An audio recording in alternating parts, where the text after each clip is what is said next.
Hello there, this is Michelle Sizemore, Independent Advisor with Creative Memories.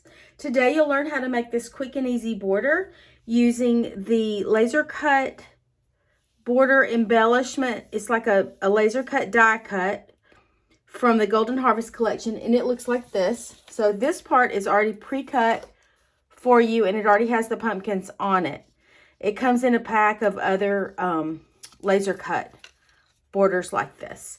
And then I used this punch to punch out different colors of leaves and to do this. And then I used the trimmer to do this and this. So I will first show you how I cut the brown piece of background with the trimmer.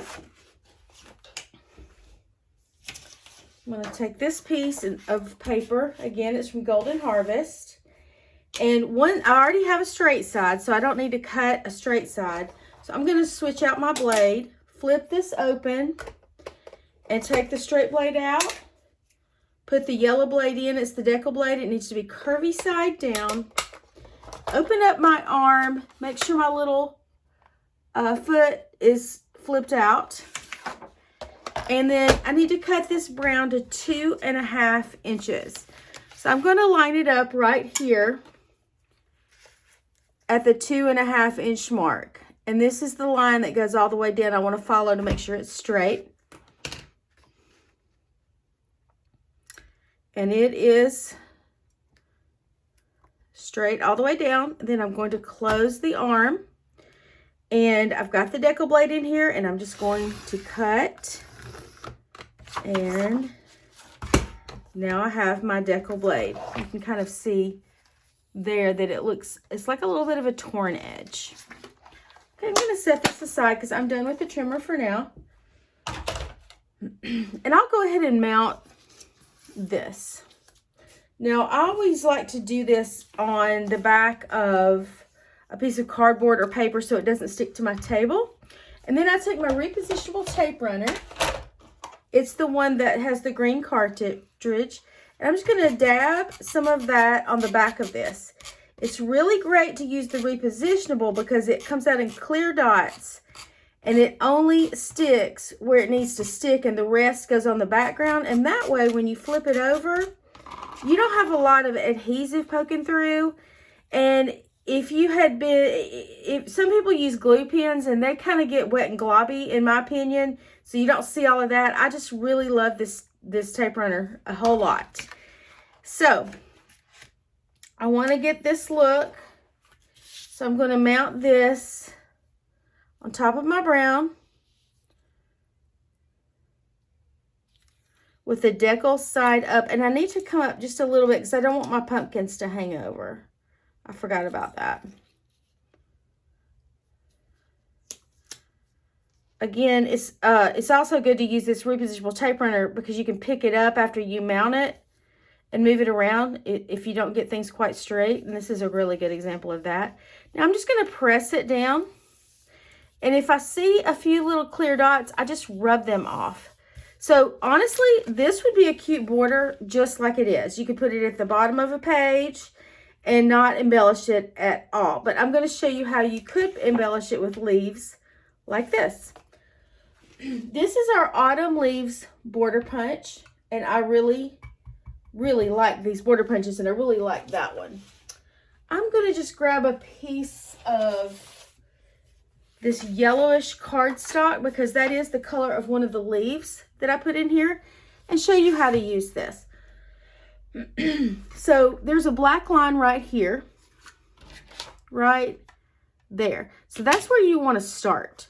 And what I mean by that is you put your cardstock or your paper in here, and you want to line the edge up with that dotted line to start. Now, it's lined up, and then I need to make sure it's straight against this lip here, and I need to hold it pretty firm so it doesn't slip on me, because if it slips, it really messes up the pattern. Okay, next I want to show you, there's silver and blue. The blue is what the pattern looks like when it punches out, and the silver is the background. What you want to do is slide this down, completely cover up the blue with your pattern, and that's how you know it's in the right spot. Okay, so I did that. I don't see any blue. Now I need to hold it down pretty firmly so it doesn't slide, and then I punch again.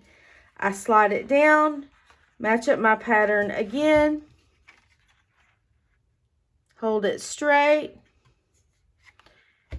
and punch until I go all the way down and get 12 inches. All right. It's good to clear this out after you've used it a few times because sometimes things get stuck up in there. So I like to just punch it and then make sure I swipe all my scraps out of the way so they won't get caught up in there. Okay, now I used all of these colors of paper to punch out more leaves. This is a good use of your scraps because you don't really need a whole 12 inches. So you could just take like a small piece like this and put it in here and get the number of leaves you need of this paper. And then you don't have to waste a piece of paper. So that would punch out enough of those, and then so on with the other colors. All of these papers come from Golden Harvest. This shows you a brown strip that's already cut out. A full 12-inch piece. So I would cut a few punches out of all of these colors right here of leaves.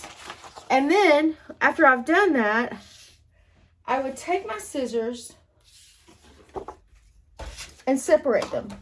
And just cut the amount you need. You don't need to cut a lot.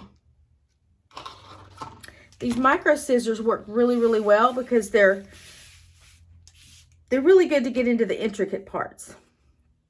And this is how I would cut them apart. I would just try to kind of follow the shape of the leaf and cut it off apart from the adjacent leaf. Okay. And if it's got a pointy edge, I would just sort of soften it up a little bit.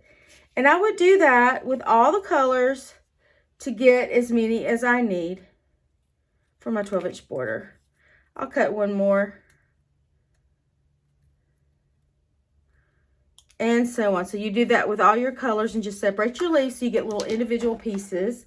A lot of people think that they can only use this for 12-inch borders, but no, you can use them for small things and just cut a shorter amount or separate and cut out your leaves.